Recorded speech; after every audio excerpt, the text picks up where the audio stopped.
నమస్కారం మిత్రులందరికీ నా ఛానల్ పులి కన్ను వైడ్ ఐలోకి మీ అందరికీ పునః స్వాగతం. తెలుగులో కథా నిర్మాణ కళ చాలా ప్రాచీనమైంది. అయితే వాటంతటి గురించి నేను మాట్లాడలేదు, కానీ ఆధునిక చిన్న కథ మనకి నవలతో పాటే పెరుగుతూ వచ్చింది. ఆధునిక నవల ఒక 100 సంవత్సరాలు దాటింది. చిన్న కథ కూడా దాదాపు ఆ ప్రాంతం నుంచే మనకి 1910 కన్నా ముందు, అంటే దాదాపు ఒక 100 సంవత్సరాలు దాటింది. ఈ 100 సంవత్సరాల కాలంలో తెలుగులో చిన్న కథ చాలా పరిణతి చెందుతూ వచ్చింది. ముఖ్యంగా ఆధునిక కథకులు, modern short story writers in Telugu చాలా పరిణతి సాధించారు. అద్భుతమైన కథా నిర్మాణ శిల్పాన్ని చూపిస్తున్నారు. ముఖ్యంగా ఇటీవలి కాలంలో గడచిన 20 సంవత్సరాలలో చాలా పరిణతి చెందినటువంటి అద్భుతమైన శిల్ప ప్రతిభ కలిగిన కథలు వస్తున్నాయి. ఈ కథకి వారపత్రికలు, మాసపత్రికలు చాలా దోహదం చేసినాయి. ఒక మాసపత్రిక ప్రత్యేకంగా కథల కోసమే దాదాపు ఒక 40 సంవత్సరాలు పనిచేసింది, విపుల. ఈ కథల గురించి నేను చాలా కాలంగా ఆలోచిస్తూ ఉంటాను. కొన్ని వందల వేల కథలు చదివాను. మరీ ఇటీవలి కాలంలో గడిచిన 5-10 సంవత్సరాలలో ఈ ఐటీ రంగానికి సంబంధించినటువంటి యువకులు చాలా మంచి కథలు రాస్తున్నారు. ప్రధాన స్రవంతిలో వస్తున్నటువంటి కథలు చాలా మంచి కథా నిర్మాణ శిల్పంతో కూడి వచ్చేవి ఉన్నాయి. యువ కథా రచయితలలో నేను బాగా ప్రేమించేటటువంటి కథా రచయిత వేంపల్లి గంగాధర్. వేంపల్లి గంగాధర్ రాయలసీమ ప్రాంతానికి చెందినటువంటి వాడు. ముఖ్యంగా కడప ఆ ప్రాంతానికి చెందినటువంటి వాడు. రాయలసీమ మాండలికంలోను, తెలంగాణ మాండలికంలోను, ఉత్తరాంధ్ర మాండలికంలోను చాలా అద్భుతమైన కథ విపులంగా చాలా విస్తృతంగా వచ్చింది. అందులో ముఖ్యంగా మాండలికపు భాషా మాధుర్యాన్ని, జనజీవనాన్ని యథాతథంగా అద్దం పట్టినట్లుగా అందించినటువంటి కథలు మనకి ఉత్తరాంధ్రలోను, తెలంగాణ మాండలికంలోను, రాయలసీమ మాండలికంలోనూ వచ్చినాయి. ఈ కోవలో వేంపల్లి గంగాధర్ కథలు అపూర్వమైనటువంటి ఒక కథా నిర్మాణ చాతుర్యాన్ని చూపించినటువంటివి ఉన్నాయి. నేను చాలా కాలంగా అతని కథలు చదువుకుంటూ వచ్చాను. లేటెస్ట్గా విడుదలైనటువంటి అతని కథా సంకలనం గంగమ్మ పూలు. మీరు చూడండి ఒకసారి, గంగమ్మ పూలు అనేది ఇది. వెనక చూస్తే మీకు ఇవి కనిపిస్తుంటుంది మనకి. ఈ కథా సంకలనంలో ఒక 15 కథలు ఉన్నాయి. ఈ 15 కథలు కూడా ఒక్కొక్క తీరులో ఒక్కొక్క విధంగా ప్రత్యేకమైనవి. వేంపల్లి గంగాధర్ అతని కొంచెం బ్రీఫ్గా బయోడాటా తీసుకుంటే, అతను ఎస్వి యూనివర్సిటీ నుంచి పిహెచ్డి తీసుకున్నాడు, ఎంఫిల్ తీసుకున్నాడు. రెండింటిని కూడా కథా సాహిత్యం మీదనే చేశాడు. కడప ఆ ప్రాంతంలో ఒక ఉపాధ్యాయుడిగా పనిచేస్తూ ఉంటాడు. చాలా కాలంగా కథలు దాదాపు ఒక 2 దశాబ్దాలుగా కథలు రాస్తూ ఉన్నాడు. వేరువేరు మాసపత్రికల్లోనూ, వారపత్రికల్లోనూ, ఇంకా వేరువేరు వెబ్సైట్లలో కూడా కథలు రాశాడు. ఇతనికి ఉన్నటువంటి ప్రత్యేకత ఏంటంటే, కేంద్ర సాహిత్య అకాడమీ యువ సాహిత్య పురస్కారం ఇచ్చే క్రమంలో మొట్టమొదటిసారిగా తెలుగులో యువ పురస్కారం వేంపల్లి గంగాధర్కి వచ్చింది. అంతేకాకుండా అతని కథలు జనజీవనంలోకి వెళ్ళిపోయినాయి. చాలా కథలు అతను చాలా గొప్ప పేరు తెచ్చిపెట్టినాయి. దీనికి కారణం ఒకటి ఉన్నది, అది మనం మాట్లాడుకుందాం. ఈ సందర్భంలోనే గంగమ్మ పూలు అనే సంకలనంలో ఉన్నటువంటి కథల మీద నేను ప్రత్యేక దృష్టి పెట్టి చెప్తాను. ఇవన్నీ కాకుండా ఇంకా దాదాపు ఒక 10 దాకా ఆయన కథా సంకలనాలు మనకు వచ్చాయినాయి. దేవర్షిల్ అని, తర్వాత గ్రీష్మభూమి అని, ఇలా చాలా కథా సంకలనాలు అతనికి వచ్చినాయి, విడిగా వచ్చిన వాటితో సహా చూస్తే. అలాగే అతనికి ఇంకొక ప్రత్యేకమైన గౌరవం ఏం దక్కిందంటే, ప్రణబ్ ముఖర్జీ రాష్ట్రపతిగా ఉన్నప్పుడు ఇన్ హౌస్ రాష్ట్రపతి నిలయంలోకి కొంతమంది సాహిత్యకారులను లోపల రాష్ట్రపతి నిలయంలో ఉండి కొద్ది రోజులు అక్కడ ఉండి రచన చేయడానికి ఆయన ఆ పుస్తకాలను రాష్ట్రపతితో వాళ్ళ అభిప్రాయాలు పంచుకోవడానికి ఒక అవకాశం దొరికింది. అలాంటి సదవకాశం వేంపల్లి గంగాధర్కు దొరికింది. ఆయన అక్కడ రాష్ట్రపతి నిలయం, ప్రణబ్ ముఖర్జీ రాష్ట్రపతిగా ఉన్నప్పుడు ఆ రాష్ట్రపతి నిలయంలో కొద్ది రోజులు ఉండి ఆయనతో మాట్లాడి ఆయనకి తన సాహిత్యాన్ని అందించేటటువంటి సదవకాశం అతనికి దొరికింది. అతను ఈ గౌరవానికి పూర్తిగా అర్హుడు. సరే, ఇంకా మనం విషయంలోకి వస్తే వేంపల్లి గంగాధర్ సరికొత్తగా తీసుకొచ్చినటువంటి గంగమ్మ పూలు కథా సంకలనం గురించి మాట్లాడతాను. ఇందులో 15 కథలు ఉన్నాయి.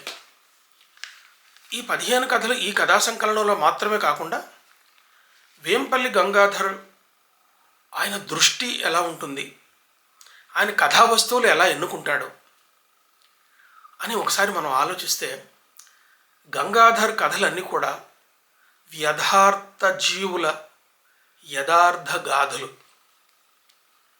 అయితే ఒక కెమెరా తీసుకొని ఒక చోట ఉన్నటువంటి దృశ్యాన్ని తీయటం, ఫోటోగ్రఫీ ఒక కళ, అది వేరే. మళ్ళీ ఫోటోగ్రఫీలో కూడా రకరకాల స్థాయిలో అవన్నీ ఉన్నాయి. అలా కాకుండా ఒక చిత్రకారుడు చిత్రాన్ని గీయడానికి, కెమెరాతో ఫోటో తీయడానికి చాలా తేడా ఉంటుంది. చాలామంది కథా రచయితల్ని ఈ 2 తీరులుగా మనం చెప్పచ్చు. కొంతమంది కథా రచయితల కథలు చదువుతూ ఉంటే మనం ఆ దృశ్యంలో ఉండి అక్కడ ఉన్నటువంటి దాన్ని చూస్తున్నట్టుగా ఉంటుంది. వీడియోగ్రఫీ చేసినట్టుగా, ఫోటోగ్రఫీ చేసినట్టుగా యథాతథంగా మనకు అందిస్తారు, వెళ్ళిపోతారు. కానీ ఇంకా కొంతమంది కథా రచయితలు ఉంటారు, వాళ్ళు కేవలం కథ చెప్పడం మీద మాత్రమే దృష్టి పెట్టరు. కథని ఎలా చెప్పాలి, ఎంత క్లుప్తంగా చెప్పాలి, పాత్రలను ఎలా సృష్టించాలి. అతి చిన్న క్యాన్వాస్లో కథ అంటే 3 పేజీలు, 2 పేజీలు, 1 పేజీ, 5 పేజీలు, మ్యాక్సిమం 6-7 పేజీల కంటే మించవు. వేంపల్లి అక్కడక్కడ కొన్ని పెద్దవి ఉంటే ఉండొచ్చు. గంగాధర్ కథలు 3-5 పేజీల్లో వచ్చేటటువంటి, చెకోవ్ కథలు కూడా అంతే, 3 పేజీలు ఉంటాయి. అలాంటి ఒక క్లుప్తంగా చెప్పడంలో కథను చెబుతూ అపూర్వమైనటువంటి జీవితాలను అపూర్వంగా తీర్చిదిద్దటంలో గంగాధర్ ఒక ప్రత్యేకమైనటువంటి తన శైలిని సాధించాడు. అంటే ఫోటోగ్రఫీకి చిత్రకారుడికి తేడా ఇక్కడే ఉంటుంది. చిత్రకారుడు ఒక అద్భుతమైన ఊహను సృష్టిస్తాడు. ఆ అద్భుతమైన ఊహకు అనుకూలంగా వర్ణ సమ్మేళనం చేస్తాడు, కుంచెతోటి విన్యాసం చేస్తాడు. ఆ చిత్రాన్ని చూస్తుంటే కనపడే దానికన్నా దాని వెనక ఇంకా చాలా విషయాలు చెబుతుంది. కథలు కూడా అంతే. కొంతమంది కథకులు ఒక ఫోటోగ్రాఫ్ దగ్గర, వీడియోగ్రాఫ్ దగ్గర ఆగిపోయి ఒక దృశ్యాన్ని, మనకు జీవితాన్ని అందిస్తారు. కానీ కొంతమంది కథకుల కథలు చదువుతూ ఉంటే ఎలా ఉంటుందంటే ఆ పాత్రలు వాటంతట అవే కొన్ని జీవితాలను వ్యాఖ్యానం చేస్తూ ఉంటాయి. వాటంతట అవే స్వతంత్రమైన వ్యక్తిత్వంతో కనిపిస్తూ ఉంటాయి. జీవితంలో వ్యధలను అవే మాట్లాడుతూ ఉంటాయి. తర్వాత కథ చివరిలో ప్రతి కథకుడు గొప్పతనం కూడా కథను ముగించడంలో ఉంటుంది. ఎలా ముగించాలి, ఏ వాక్యంతో ముగించాలి. ఒక కథాపాత్ర డైలాగుతో ముగించేవాళ్ళు చాలామంది ఉంటారు. అంటే ఒక కథలో ఉన్నటువంటి ఒక పాత్ర చివరిలో ఒక మాట మాట్లాడుతుంది, ఆ మాట దగ్గర కథ ఆగిపోతుంది. అలా కాకుండా కథకుడు ఒక వ్యాఖ్యానాన్ని చెబుతూ వ్యాఖ్యానాన్ని రచిస్తూ ఆగిపోతాయి కథలు. అక్కడ మళ్ళీ కథను వెనక్కి తిరిగి పాఠకుడు కథ అక్షరాలు చెప్పేదానికన్నా కూడా ఇంకా ఏం చెబుతుంది అనే ఆలోచించే అవకాశాన్ని కొంతమంది కథకులు ఇస్తాడు. ఇది ఉత్తమ శ్రేణి కథ. అంటే ఒక కథను మనం చదివిన తర్వాత ఆ పాత్రలు మనం వెంటాడుతుంటాయి. ఈ జీవితాలు, ఇలాంటి జీవితాలు ఎన్నున్నాయో అని చెప్పి మనం చూస్తూ ఉంటాం. అంతేకాకుండా ఆ పాత్రలు మనతో మాట్లాడి ఆ కథలో లేని విషయాలు కూడా మనతో చర్చించడానికి సిద్ధమవుతూ ఉంటాయి. అంతేకాకుండా కథ ముగిసిన తర్వాత మనం ఒక్కసారి ఆగి ఆలోచిస్తే ఇంకా చాలా విషయాలు అందులో అక్షర రూపంలో చెప్పనటువంటి చాలా విషయాలు మనకు అవగతం అవుతూ ఉంటాయి, మన లోపలికి వెళ్ళిపోతూ ఉంటాయి. ఓహో, ఈ కథ వెనక ఇంత జీవితం ఉన్నదా, కథలో అక్షరాల ద్వారా చెప్పని వాక్యాల ద్వారా చెప్పని సంగతులు ఇన్ని ఉన్నాయా అని మనకు అనిపిస్తూ ఉంటుంది. ఇది ఉత్తమ కోటికి చెందినటువంటి కథా నిర్మాణ శిల్పం. ఇలాంటి కథా నిర్మాణం శిల్పాన్ని అపూర్వంగా ప్రదర్శిస్తాడు వేంపల్లి గంగాధర్. ఒక శిల్పి రాయి దగ్గర కూర్చొని పోగారు పట్టుకొని ప్రతి చిన్న విషయాన్ని ఎలా డీటెయిల్డ్గా తీర్చిదిద్దుతాడో, ముఖాన్ని చెక్కినప్పుడు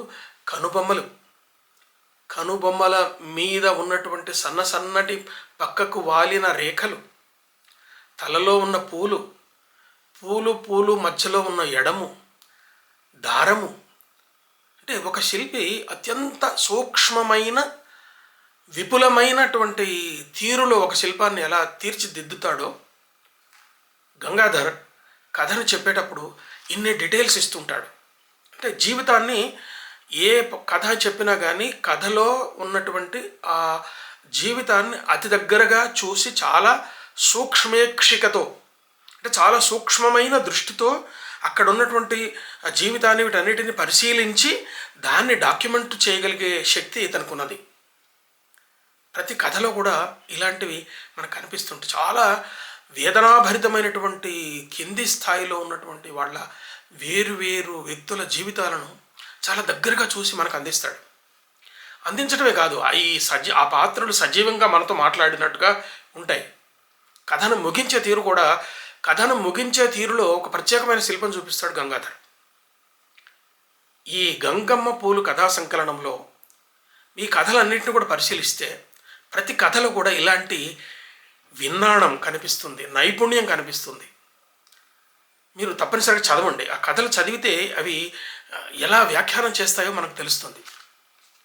ఇందులో ఈ 15 కథల్లో కొన్ని కథలు ఎలా ఉంటాయో చూస్తే, ఒక తమిళ కూలి అంటే ఎర్రచందనము స్మగ్లర్లకు కొట్టి, అంటే చందనం కర్రలు కొట్టి దాన్ని తీసుకొని స్మగ్లర్లకు అప్పచెబుతాడు. వాడు కూలివాడిగానే మిగిలిపోతాడు. ఎక్కడో తమిళనాడు నుంచి కడప ప్రాంతానికి తిరుపతి ఆ ప్రాంతాలకు అడవులకు వచ్చి ఎర్రచందనాన్ని నరికేటటువంటి ఆ తమిళ కూలి జీవితం ఎలా ఉంటుంది, వాడిని పోలీసులు పట్టుకుంటే పోలీసుల విజయ చిహ్నంగా వాడిని ఎలా పత్రికలకు పరిచయం చేస్తారు, వాడి జీవన వేదన ఏంటి, అది ఒక కథలో చూపిస్తాడు. అట్లాగే తెల్ల దెయ్యం పూలు అని ఒక కథ ఉంది. ఈ తెల్ల దెయ్యం పూల్లో కొంతమంది ఏజెంట్లు ఉంటారు. వాళ్ళు పల్లెటూళ్ళకు వస్తారు. పల్లెటూళ్ళకు వచ్చి బీద రైతుల దగ్గరకు పోయి వాళ్ళని మభ్యపెట్టి గసగసాల సాగు చేయిస్తారు. ఈ గసగసాల సాగుతో పాటుగా నల్లమందు తయారయ్యేటటువంటి ఒక ప్రక్రియ ఈ వ్యవసాయంలో ఉంటుంది. ఇది నిషిద్ధమైనటువంటి పంట సాగు చేయడానికి వీల్లేదు. ఈ నిషిద్ధమైనటువంటి పని చేయకూడదు, చేస్తే అరెస్ట్ చేస్తారు. అంటే అలాంటి వాళ్ళు గతిలేక బ్రతకలేక ఈ ఏజెంట్లను నమ్మి వాళ్ళు ఎలా దాంట్లో పోతారో దాన్ని చెప్తాడు. దాన్ని చెప్తూ చివరికి వాళ్ళు ఏమైపోతారు, వాళ్ళకి ఏం మిగులుతుంది, ఏజెంట్లకు ఏం దొరుకుతుంది, పోలీసు వాళ్ళు వాళ్ళని ఎలా దోచుకుంటారు, వాళ్ళని ఎలా చిత్రహింసలు చేస్తారు. ఇది ఒక కథ. ఇది కూడా యథార్థ జీవనం. అట్లాగే మృగత్వం. ఈ మృగత్వం కథ చాలా గమ్మత్తుగా ఉంటుంది. ఈ పేర్లు కూడా అతను పెట్టే పేర్లు కూడా నిజ జీవితంలో ఉండే పేర్లు. కోనప్ప అని, కదిరప్ప అని, దాంట్లో దాస్ అని, అట్లాగే దమయంతి అని, మంగళం అని, ఇలా అక్కడ ఆ ప్రాంతంలో ఉన్న సజీవమైన వ్యక్తుల పేర్లు దీనికి పెడతాడనమాట. ఈ మృగత్వంలో ఒక కోనప్ప అనేటటువంటి ఒక పేదవాడు అడవికి పోయి ముంగీసలను పట్టుకొని ముంగీసలను చంపి చీల్చి లోపల ఉన్నంత తీసి దాంట్లో స్టఫ్ పెట్టి వాళ్ళు రైల్లో తిరుగుతూ అమ్ముకుంటాడు. అట్లా అమ్ముకునే క్రమంలో రైల్వే పోలీసులు వాళ్ళని ఎలా మోసం చేస్తారు, వాళ్ళని ఎలా దోచుకుంటారు, చివరికి ఒక బొమ్మ మిగిలితే ఆ బొమ్మను ఎట్లా ఎత్తుకుపోతాడు, ఈ జీవితాన్ని చూపిస్తాడు. ఈ చూపించిన తర్వాత ఇంకొకటి గరుడ పచ్చ అని ఒక కథ ఉంది. కొంతమంది ఈ పేద కార్మికులు కొంత రాయలసీమలో కొంత ప్రాంతాల్లో రతనాలసీమ అంటారు కదా, నిజంగా రతనాలసీమ, దాంట్లో కొన్ని ప్రాంతాల్లో వెతికితే కొన్ని రంగురాళ్ళు దొరుకుతాయి, వజ్రాలు దొరుకుతాయి, పచ్చలు దొరుకుతాయి, పగడాలు దొరుకుతాయి. ఇలా దొరికేటటువంటి క్రమంలో ఒక కోనప్ప అనే ఒక వ్యక్తి కూలివాడు చిన్న చేసుకుంటుంటాడు. వాడికి గరుడ పచ్చ దొరికిందని చెప్పి పుకారు పుడుతుంది. అది ఎన్నో లక్షలు చేస్తుంది. ఎన్నో లక్షలు చేసేటటువంటి ఇలాంటి రంగురాళ్లను మధ్యలో దుబాసీలు అంటే దళారీలు వచ్చి వాడికి 2000 3000 ఇస్తారు. వాడు ఇంకొక చోట తీసిపోతాడు. దాన్ని పరీక్ష చేస్తారు, కెమికల్ పరీక్ష చేస్తారు, పగలగొడతారు, పగలకుండా నిలబడి ఉండాలి. ఇలా అన్ని పరీక్షలకు తట్టుకున్నటువంటి ఆ రాయి లక్షల్లో అమ్ముడుపోతుంది. ఈ లక్షలు ఎవరు దోచుకుంటారు? చివరికి కూలివాడికి ఏం మిగులుతుంది? వాడు దొరకలేదని ఇంకో చోట అమ్ముకోవడానికి ప్రయత్నం చేస్తే చివరికి పోలీసులు వేధింపులు ఎలా ఉంటాయి? ఇది ఒక కథ. ఇంకా మనకి ఈ ఒక్కొక్క కథాంశం తీసుకుంటూ పోతే చాలా గమ్మత్తుకుంటుంది. కాలముఖం అని చెప్పి ఒక కథ రాశాడు.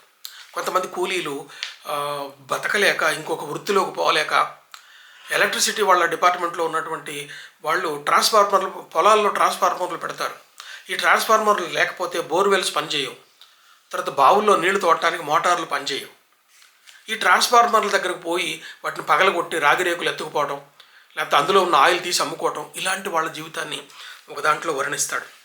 అట్లాగే మయూర ఖేదం అనేటువంటి ఒక నవల్లో ఒక రికార్డింగ్ డ్యాన్స్ చేసేటటువంటి ఆడవాళ్ళ దయనీయమైన పరిస్థితి, వాళ్ళని దోపిడీ చేయడం, వాళ్ళతోటి వ్యభిచారం చేయించడం, అంటే రకరకాలుగా వాళ్ళ జీవితాలని వశం చేసుకోవటం, దాంట్లో చేయడం, దీంట్లో వర్ణిస్తాడు. దీంట్లో అమ్మాయి పేరు దమయంతి. ఆమెకి ఇష్టం లేదు, కానీ గతి లేక అక్కడికి వస్తుంది. ఇంకొక ఆమె వాళ్ళు ఈ వ్యభిచార గృహం నడిపించే ఈ స్త్రీ వాళ్ళని పట్టుకొని వాళ్ళతో పని చేయించే పని చేస్తుంటే, ఇలాంటి దయనీయమైన జీవితాన్ని ఒక చోట వర్ణించాడు. అలాగే బైరాగుల బండి అని ఒక కథ ఉన్నది, నీలికళ్ళ పిల్ల అని ఒక కథ ఉంది. ఈ కథలో వస్తువులని చెప్పుకుంటే బాగోదు, కానీ ఈ కథా నిర్మాణంలో అద్భుతమైన ముగింపులు ఎలా చేస్తాడన్నది ఒకసారి మనం చూద్దాం. అట్లాగే బొగ్గుల మనిషి అని ఒక కథలో, తర్వాత గజ్జల పిల్లోడు. ఈ గజ్జల పిల్లోడు కథ నాకు చాలా బాగా నచ్చింది. చాలా పేద కుటుంబం.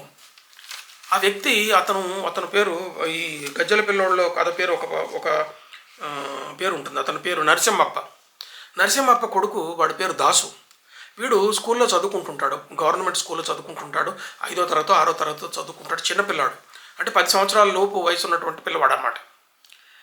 వాడి తల్లి వాడిని చదివించాలని చెప్పి వాడి కోరిక. అయితే ఈ తండ్రి ఏం చేస్తాడంటే, నరసింహప్ప ఈ బ్యాండ్ మేళం బృందంలో పోతాడు. పోయినప్పుడు వాడు దానికి ఒక కాంట్రాక్టర్ ఉంటాడు. ఆ బ్యాండ్ మేళం పెళ్ళికో దేనికో ఇస్తాడు. తర్వాత వాళ్ళ ఒక కార్యక్రమానికి ఇస్తాడు. ఇచ్చినందుకు లంసంగా వాడు డబ్బులు తీసుకుంటాడు. ఈ వాయించిన వాళ్ళకి రోజు కూలి ఇస్తాడు. అయితే ఒక్కొక్క మనిషికి ఈక్వల్గా కూలి ఇచ్చేస్తాడు అనమాట. అయితే దీనికి ఆశపడి ఈ నరసింహప్ప అనే అతను తన కొడుకును కూడా తీసుకొచ్చి బ్యాండ్ మేళంలో ఉంచితే వాడికి కూడా సమానంగా డబ్బులు వస్తాయని చెప్పి ఆశపడతాడు. ఆశపడి స్కూల్కి పోయి బలవంతంగా వాడి కొడుకుని తీసుకొని వస్తాడు. ఈ కొడుకుని తీసుకొని రావడం కొడుకుకి ఇష్టం లేదు, బాగా తెలివిగా చదువుకుంటుంటాడు. వాళ్ళు ఏం చదువుతారంటే, వాడు దాసు అండి, వాడు బ్యాండ్ మేళంలో పనిచేస్తాడు అది అని చెప్పి పిల్లలు ఎక్కిరిస్తుంటాడు. అంటే వాడి జీవితం అలాంటిది. కానీ తల్లికి ఇష్టం లేదు, తన కొడుకు బాగా చదువుకోవాలని చెప్పి చేస్తాడు. చేస్తే ఈ క్రమంలో వాడు ఇంత కష్టపడి వాడిని కొడుకుని తీసుకొచ్చి వాడికి ఏమి ఇస్తాడంటే, వాడికి బ్యాండ్ మేళంలో గజ్జలు వాయించేటటువంటి ఒక చిన్న పిడిలాగా ఉంటుంది. దాన్ని పట్టుకుంటే దాని లోపల గజ్జలు ఉంటాయి. ఆ రెండింటిని పట్టుకొని ఇలా వాయిస్తూ ఉంటాడు. అంటే లయకు అనుకూలంగా వాయించాలి. అలా వాయించినందుకు వాడికి కూడా రోజు కూలి ఇస్తాడని చెప్పి ఈ నరసింహప్ప ఆశపడి వాడిని తీసుకొస్తాడు. కానీ చివరికి ఆ కాంట్రాక్టర్ మోసం చేసి వాడికి రోజు కూలి ఇవ్వకుండా ఏదో రూపాయి 2 రూపాయలు ఇవ్వడానికి ప్రయత్నం చేస్తాడు. అట్లా 2 రకాలుగా నష్టపోతాడు. తల్లికి ఇష్టం లేదు. రెండోసారి అలా తీసుకొచ్చినప్పుడు ఈ తల్లి విపరీతమైన కోపానికి వచ్చి ఆ బ్యాండ్ మేళం బృందం దగ్గరికి పోయి వాడిని ఒక తన్ను తంతుంది. ముగుడిని ఒక తన్ను తన్ని కింద పడేసి వాడు స్కూల్కి దించేస్తుంది. ఇటు స్కూల్ పిల్లవాడిని తీసుకుపోయి స్కూల్లో తీసుకుపోతుంది. తీసుకుపోయి వెనక్కి వచ్చినప్పుడు అది అక్కడ ఏం జరుగుతుంది అన్నది ఆ కథలో చదివితే తెలుస్తుంది. అది మీకు చెప్తాను, ఎలా ముగిస్తాడో చెప్తాడు. అట్లాగే జమీందారీ బంగ్లా గురించి రాశాడు. అట్లాగే చివరిలో గంగమ్మ పూలు అన్నది ఒక కథ, ఈ చివరి కథ అది. ఇంకా సహదేవుడి వేణువు అనేది దీన్ని పౌరాణిక పాత్రలతో కథ రాస్తాడు. అది కూడా చాలా బాగుంటుంది. ముఖ్యంగా గంగమ్మ పూలు అన్న దాని గురించి చివరిలో చెప్తాను. కానీ ఇలాంటి మీరు ప్రతి కథలో కూడా వ్యధ, చాలా కింది తరగతి ప్రజలు, రకరకాల చిన్న చిన్న వృత్తులు చేసుకునేటువంటి ప్రజలు, వాళ్ళు ఎలా కష్టపడతారు, ఎలా మోసపోతారు, ఎలా దోపిడీకి గురవుతారు, ఎలా అణచివేతకు గురవుతారు అన్నది ప్రతి కథలో కూడా గంగాధర్ చెప్పుకుంటూ వస్తాడు. ఇది ఒక మంచి ప్రయత్నం చేస్తూ ఉంటాడు. ఇది చివరి వాక్యాలు ఒక్కొక్కసారి ఎంత గమ్మత్తుగా అతను చివరి వాక్యాలు చెప్పి కథకి తీసుకొస్తాడో ఒకసారి నేను చూపిస్తాను. ఈ మయూర ఖేదంలో ఈ దమయంతి అనే అమ్మాయి రికార్డింగ్ డ్యాన్స్ ట్రూప్ ఆ కాంట్రాక్టర్కి ఎలా చెప్పుకుంటుంది, ఆ జీవితం అంతా చెప్పిన తర్వాత ఆ వెంకటలక్ష్మి అనే పాత్ర, ఈ ఇమాంబే అనే పాత్ర, వీళ్ళు ఎలా మోసపోతారని చెప్పిన తర్వాత కథ చివరిలో ఒక వాక్యం రాస్తాడు. చూడండి ఆ వాక్యం ఎలా ఉంటుందో చూడండి. చీకటి బూజులో చిక్కుకున్న సాలీడు పెనుగులాట నుంచి బయటపడి తన కొత్త లోకాన్ని మళ్ళీ నిర్మించుకుంటుంది అంటాడు. ఇది వాక్యం. ఇది కథని, పైన చెప్పిన కథ మొత్తాన్ని కూడా ఈ వాక్యం ఒక్కటి వ్యాఖ్యానం చేస్తుంది అన్నమాట. ఎలా వ్యాఖ్యానం చేస్తుందంటే, అందులో ఉన్నటువంటి ఆ దమయంతి ఈ కాంట్రాక్టర్ మాయలోంచి బయటపడిపోయి తన స్వతంత్ర జీవితానికి పోయే పరిస్థితికి వస్తుందన్నమాట. అట్లాగే ఈ వ్యభిచార గృహం నడపటానికి లాగా చేసేటటువంటి ఆ వ్యక్తి క్లచెస్ నుంచి కూడా ఆమె బయటకు వస్తుందన్నమాట. ఆ వచ్చిన దాన్ని ఈ కథ పైన ఉన్న దాని మొత్తాన్ని కూడా ఈ వాక్యం వ్యాఖ్యానం చేస్తుంది. చీకటి బూజులో చిక్కుకున్న సాలీడు పెనుగులాట నుంచి బయటపడి తన కొత్త లోకాన్ని నిర్మించుకుంటూ ఉంది అంటాడు. ఇది ఆ కథ మొత్తానికి కూడా ఒక వ్యాఖ్యానం చెప్తున్నమాట. అంటే కథ చదివి అక్కడి దాకా వచ్చిన తర్వాత పాఠకుడు ఆగిపోతాడు. ఆగిపోయి ఇది ఏం చెబుతుంది అని ఒకసారి వెనక్కి చూస్తాడు. మళ్ళీ ఈ అక్కడ పాఠకుడు ఆగిన తర్వాత ఆ కథలో ఉన్న పాత్రలన్నీ మనసులో గింగురుమంటూ తిరుగుతాయి. తిరిగిన తర్వాత అక్కడ కథలో పాత్రలు మళ్ళీ మనతో మాట్లాడతాయి, జీవితాన్ని వ్యాఖ్యానం చేస్తూ ఉంటాయి. ఆడపిల్లలకు 100 రూపాయలకు ఎన్ని 10 రూపాయల నోట్లు వస్తాయో తెలియకపోయినా పర్వాలేదు. మీ ఇంట్లో వాళ్ళ ఫోన్ నెంబర్లు ఏవీ తెలియకపోయినా పర్వాలేదు. చివరికి మీ పేర్లు మీకు గుర్తుకు లేకపోయినా పర్వాలేదు. కానీ 100 నెంబర్కు ఫోన్ చేయటం వచ్చి ఉంటే చాలు అని మాత్రం చెప్పింది ధైర్యంగా. అంటే ఈ ఆడపిల్లలు ఈ వలలో చిక్కుకున్నటువంటి వాళ్ళ గురించి చెబుతూ ఒక పాత్ర చెబుతూ ఈ మాట చెబుతుంది. నిజానికి ఈ మాట దగ్గర కథ అయిపోతుంది. కానీ అక్కడ ఆగడు. కథ కూడా అక్కడ ఆగకుండా తిరిగి మళ్ళీ తన వ్యాఖ్యానాన్ని జోడిస్తాడనమాట. ఆ గజ్జల పిల్లోడి కథలో తల్లి ఏం చేస్తుంది, ఆ బ్యాండ్ మేళం దగ్గర బృందం దగ్గరకు వస్తుంది. వాళ్ళు వాయిస్తూ పోతూ ఉంటారు. పోతూ ఉంటే మొగుడు మీద విపరీతమైనటువంటి కోపం వస్తుంది. వచ్చి కాలు ఎత్తి వాడిని తన్నేస్తుంది. నువ్వు ఎందుకు ఇట్లా చేసినవరా అని చెప్పి తన్నేసి వాడు వాళ్ళతో పాటు ఉన్నటువంటి తన కొడుకుని, చిన్న పిల్లవాడిని తీసుకుపోయి స్కూల్లో చేర్పిస్తుంది. చేర్పించి అంతటితో కథ ఆపేస్తే అక్కడ కథకుడు గొప్పతనం ఉండదాడ.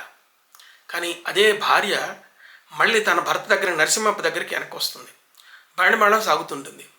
అప్పటికి వాడు తనినప్పుడు ఆ పిల్లవాడి దగ్గర చేతిలో ఉన్నటువంటి ఆ గజ్జల ఇది పట్టుకొని ఊపేటటువంటి దాన్ని, ఆ గజ్జల్ని కింద పడతాయి కదా, దాన్ని కింద పడినట్టు అక్కడ వర్ణిస్తాడు కవి. ఆమె తీసుకుపోతుంది, వస్తుంది. మళ్ళీ వెనక్కి వచ్చిన తర్వాత ఆ కింద పడిపోయినటువంటి గజ్జల్ని ఆమె పట్టుకుంటుంది. అంటే ఆమె పట్టుకున్నదాన్ని అక్కడ కథ ఆపేస్తాడనమాట. అక్కడ ఆపేస్తే ఆ వాక్యం చివరిలో ఎట్లుంటుందో చూడండి. మురికి కాలం సమీపంలో పడిన ఒక దానిని కంప చెట్ల వద్ద పడిన మరొక దాన్ని చేతిలోకి తీసుకుంటుంది, అంతే. ఇక్కడ ఆపేస్తాడు. ఇక్కడ కథకుడి మాట కూడా లేదు. ఒకటే వాక్యం దగ్గర కథ ఆపేస్తాడు.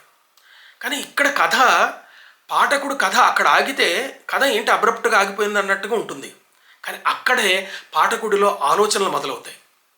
అంటే తన కొడుకు చదువు కొనసాగటానికి ఆ తల్లి కొడుకును చదువులో పెట్టేసి తన భర్త నరసింహప్ప తన చిన్న కొడుకుతోటి, అంటే 10 సంవత్సరాల లోపు ఉన్నటువంటి కొడుకుతోటి ఏ పని అయితే చేయించాలనుకుంటుందో, అంటే చిన్న పిల్లవాడితో కూడా కూలి పని చేయిస్తే తప్ప గడవని సంసారంలో ఆ భార్య ఎలా ప్రవర్తించాలో దానికి అనుకూలంగా ఆ బ్యాండ్ మేళం బృందంలోకి ఈమె గజ్జలు పట్టుకొని అందులోకి జాయిన్ అన్నట్టుగా చెప్తున్నాడు. ఇక్కడ కథకుడు ఇక్కడ ఏమీ చెప్పకుండా, ఏమీ రాయకుండా కూడా పాఠకుడు మనసులో ఎన్నో ఆలోచనలు పుట్టిస్తాడు. ఇది ఉత్తమోత్తమ కథా నిర్మాణ శిల్పం. అంటే కథకుడు అక్కడ ఆగిపోతే అక్కడ నుంచి కథని ఎక్కడ ఆపాడో అక్కడ నుంచి కథ ఎక్కువ మాట్లాడాలి. అంటే కథ చెప్పిన అక్షరాల్లో చెప్పిన దానికి, వాక్యాల్లో చెప్పిన దానికి అతీతంగా చాలా విషయాలు కథలు మాట్లాడతాయి. ఇలా చెప్పగలిగినటువంటి కథ అద్భుతమైనటువంటి కథా నిర్మాణ శిల్పం అన్నమాట. అట్లాగే ఈ జమీందారీ బంగ్లా అనే దాంట్లో కూడా ఆ కథలో కూడా ముగింపు ఎలా ఉంటుందంటే, జమీందారీ చిరితిపోతుంది, పేదోడైపోతాడు. కానీ అతని దగ్గర ఉన్నటువంటి బింకం అలాగే ఉంటుంది. బ్రతకలేకపోయే పరిస్థితి వస్తుంది. బ్రతకలేకపోయే పరిస్థితి వచ్చినప్పుడు అక్కడ ఏం జరుగుతుంది, కాలుస్తున్న నోట్లోని పొగచుట్ట అయిపోయింది. వేళ్ల మధ్యలో మిగిలిన చివరి ముక్క అటువైపు కోపంగా విసిరేశాడు జమీందారు. విసిరేసినప్పుడు తన గదిలోకి వెళ్ళి తలుపేసుకున్నాడు. ఇక్కడ కథకుడు అట్లా చివరి వాక్యంలో ఏం చేస్తాడో చూడండి. ఇట్లా జమీందారు ఆ జీవితం ఎలా ఉంటుందని చెప్పి అతను వ్యాఖ్యానం చేసినటువంటి పద్ధతి ఒకసారి చూడండి. అప్పటి వరకు బయట వరండాలో దేదీప్యమానంగా ప్రకాశవంతంగా వెలుగుతున్న దీపం నూనె ఆరిపోయి ఒక్కసారిగా బగ్గున వెలిగి మండిపోయి ఆరిపోతుంది. ఇది చెప్తాడు. ఇక్కడ దీపం గురించి చెప్పడం కథకుడి ఉద్దేశం కాదు. కథకుడు ఏం చెప్పదలుచుకున్నాడంటే ఆ జమీందారు జీవితమే ఒకసారిగా అట్లా వెలిగిపోయి ఆరిపోయింది, అతను ఆత్మహత్య చేసుకున్నాడని చెప్పాలి. ఆత్మహత్య చేసుకున్నాడని ఇక్కడ చెప్పడు. అంటే తనను తాను తగలబెట్టుకొని ఆత్మహత్య చేసుకున్నాడని చెప్పడు. కానీ ఈ వాక్యం మొత్తం కూడా పైన ఉన్నటువంటి జమీందారు జీవితాన్ని మొత్తం కూడా వ్యాఖ్యానిస్తుంది అనమాట. ఇది కథా నిర్మాణ శిల్పంలో గంగాధరు సాధించినటువంటి కథా నిర్మాణ శిల్పంలో కూడా ఒక ఇది. అట్లాగే ఒంటికాకి అని ఒక కథ ఉంది.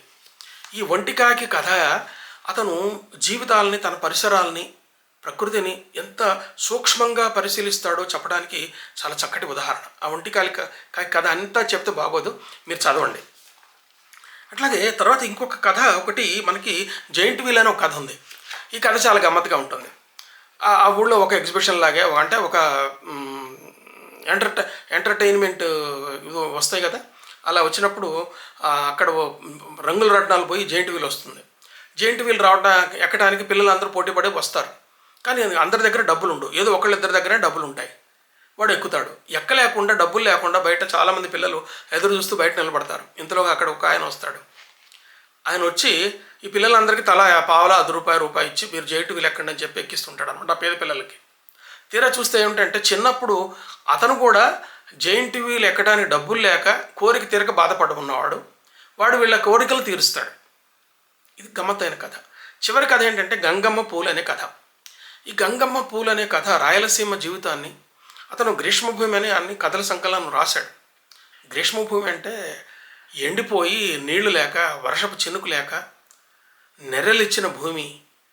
ఆ భూమి, ఆ ప్రాంతంలో ఉండే జీవనం అది. అలాంటి దాటి దగ్గర బోరు వేసేటప్పుడు దాని వెనక ఉండేటటువంటి మూఢ విశ్వాసాలు ఎలా ఉంటాయని చెప్పాను ప్రయత్నం చేస్తాడు అతను. నమ్మకాలు ఎట్లా ఉంటాయి, దాని వెనక ఉన్నటువంటి మతపరమైన విశ్వాసాలు ఎలా ఉంటాయి చెప్తాడు. ముఖ్యంగా బోర్ వేయడానికి కొంతమంది టెక్నీషియన్స్ ఉంటారు. వాళ్ళు ఏం చేస్తారంటే లోకల్ టెక్నీషియన్స్ ఉంటారు. వాళ్ళు పంగల పుల్ల పెట్టి చూసి పలానా చోట నీళ్లు పడతాయని చెప్పడం కానీ, లేకపోతే ఇంకో కొంతమంది ఏం చేస్తారంటే కొబ్బరికాయ ఒకటి చేతిలో పట్టుకుంటారు. చేతిలో పట్టుకొని తిరుగుతూ ఉంటే ఆల్ ఆఫ్ సడన్ ఒక చోటుకి పోయినప్పుడు కొబ్బరికాయ లేచి నిలబడుతుంది. ఇక్కడ తవ్వండి, ఇక్కడ బోర్ వేయండి, నీళ్లు పడతాయని చెప్తాడు.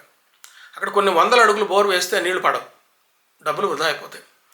ఆ తర్వాత మళ్ళీ ఇంకో చోట చూపిస్తారు, అక్కడ పడవు, ఇంకో చోట చూపిస్తే అక్కడ పడవు.